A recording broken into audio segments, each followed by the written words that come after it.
Hello everyone, my name is Praveen Anchal and I welcome you all in our channel Animato Study. So today we will discuss about the third part of this chapter, federalism, and under this particular part we'll discuss that what makes India a federal country. Okay, so if you remember, in last video we have discussed about the 7 features of federalism, and you must remember that India follows each and every those all 7 features of federalism. So you can clearly understand that India is a federal country, but on top of that, few additional information I just want to share with you, that if you will read Indian Constitution now, then nowhere you will find the word federation. Instead of that, you will find India is a union of states. But actually and practically if you see, then Indian Union is completely based on the concept of federalism. Okay, so India is a a very important federal country that comes under the holding together federation. And apart from that, I just want to tell you one more very important thing, that when constitution was made, so in India only 2 government was there, that is central government and state governments. But after 1992 we have made one more level of government which is known as local government. So before 1992 we were having 2 level of government, that is central government and state government. But after 1992 we were having 3 level of government, that is central government, state government and local government. About this local government we will discuss in detail in the 5th part of this video in decentralization of India topic. So in this video, let's talk how the particular legislative power is divided between central and state government.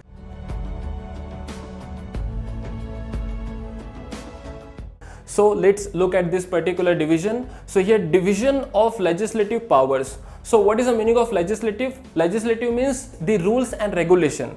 So here now you see we have basically the 3 lists, that is union list, state list and concurrent list, and this is also known as threefold distribution of legislative powers. So here first of all you see that is union list. So union list contain all the particular subjects which is of national importance. So here if you see the examples like defense, foreign affairs, banking, communication and currency, so you can easily understand this all very important subjects are of national importance. And that is why who will take decision? That is central government will take decision. But here if you see the state list, so here now state list contain all the subject which is of state and local importance, and here the state government will make decision. And if you see the example, so we have police, trade, commerce, agriculture and irrigation are the example of this state list. One very important thing is that is police. Okay, so have you heard about the Maharashtra police? Have you heard about the Gujarat police? Yes, we have.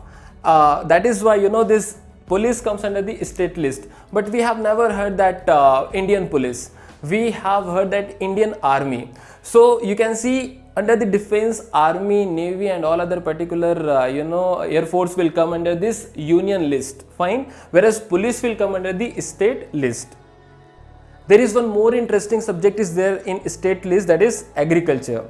I was reading NCERT book and I found one very interesting question was there. If agriculture comes under the state list, then why we have agriculture minister in central government? So you please search about this question, and if you will get the answer then please comment below and let me know. Now here we will discuss about the concurrent list. So here concurrent list contain the subjects which is common to both, that is union and state government. Remember, union government means central government only. Okay, now here now decision will be taken by both, that is union and state government. But in case of dispute or in case of conflict between the state and central government, then what will happen? Whatever the decision has been taken by the union government, that will be taken as a final decision. Okay, so that is about the concurrent list. So if you want to talk about the examples of this concurrent list, so we have education, we have forest, we have trade unions, we have marriage, we have adoption and we have succession. So here out of this now one most very interesting subject is education that I want to explain to you. So if you want to talk about the education now, so education, regarding education means regarding all the fields, both central and state government can make decision. But just for the sake of example, I am sharing with you about the education. So like have you heard about CBSE, that is Central Board of Secondary Education? But parallelly, if you will see the state, so state also have their separate education board For example, Chhattisgarh. So in Chhattisgarh we have CGBSE, that is Chhattisgarh Board of Secondary Education.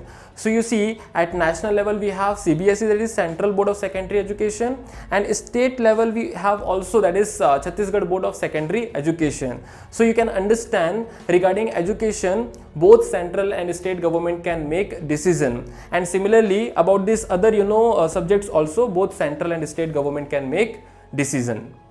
Now if I want to ask you some question, that if any particular subject is there which is not coming under the union list, state list and concurrent list, then where this particular subject will come?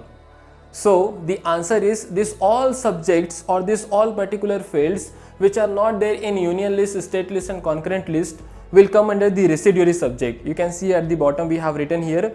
So these residuary subjects are very important subjects which are managed and controlled by the central government, and these are the particular subjects now which are very new subjects, we can say, that came after the constitution has been made. And basically you can see the example, from example you can understand this computer software. So this computer software came very recently after 1990s, and that is why this particular list or the subject has not been included in any of these three lists, and we have made the separate list for that, that is residuary subject. Okay, so that's it in this all division of power list.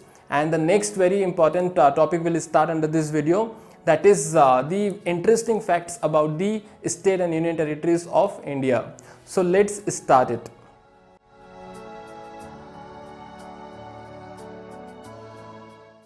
So friends, now let's talk about the states and union territories of India. So here if you see, India is divided into 8 union territories and 28 states. So in present time we have 8 union territories, but in year 2019, before 31st of October 2019, we were having 7 union territories. But what happened on 31st of October 2019, Jammu and Kashmir made union territory along with the Ladakh. So that is why 7 plus 2 became 9. Now in this year 2020, 26th of January, our central government has decided that Daman and Diu and Dadra and Nagar Haveli will be combined together to make one union territory. So that is why the number reduced to 8 now, because Dadra and Nagar Haveli and Daman and Diu are united together. So that is why in present time we have 8 union territories. Now here if you want to talk about the states, so we have 28 states, but till 31st of October 2019 we were having 29 states, but Jammu and Kashmir, again you all know that made union territory. So that is why in present time we have 28 states. So here out of these 28 states, some are special states and some are normal states. So here if you want to talk about the special states now, so again I will tell you that before 31st of October 2019, Jammu and Kashmir was our favorite example in this special states category, because they were having unique system of governance. They were having separate constitution and they were having Article 370, which is making them very powerful state. But now Jammu and Kashmir is union territory now, and that is why we will not talk about the Jammu and Kashmir under the special state. But apart from Jammu and Kashmir also, some northeastern states are there which are still having the privilege of special status, and these states are more powerful than the normal states, and the credit goes to Article 371. Now if you want to talk about the normal states, so our Chhattisgarh, Madhya Pradesh, these all are the normal states. Now here the next topic is, if you want to do changes in the power sharing arrangement, then you must remember that the parliament alone cannot make changes in the power sharing arrangement, and if they really want to do that, then they have to follow this very complex procedure where both the houses of parliament, that is Lok Sabha and Rajya Sabha, has to pass the bill by 2/3 majority. Now what is the meaning of 2/3 majority? At least 66% of the member should vote in favor of the bill, then only the bill will pass. And after that, at least 50% of the total states of India should also pass the bill from their legislative assembly. So that is the complete procedure if really government want to do changes in their power sharing arrangement. Now here, if any dispute arises or if any conflict arises between the central and state government regarding their power, then who can bring the solution, who can bring the resolution? That is High Court and Supreme Court. Okay, so High Court and Supreme Court can only give the resolution or the solution in case of dispute between the central and state government regarding their powers. Now the next one is both central government and the state government has power to impose taxes on the people so that they can perform their responsibility which has been assigned to them. So friends, this is all the particular topic that I wanted to share with you. So in this particular video, we have seen so far that what makes India a federal country, and after understanding everything, we have proved that yes, India is a federal country. Now in next video, we will discuss that how India will perform their federalism. Once again, I am repeating, in this video, we have proved that yes, India is a federal country. And now in next video, we will understand how India will perform their federalism. So friends, that's it in this video. If you have any problem, confusion or doubt, you please comment below and let me know. We will meet you in the next video. Till then, bye bye. Take care of yourself. Thank you.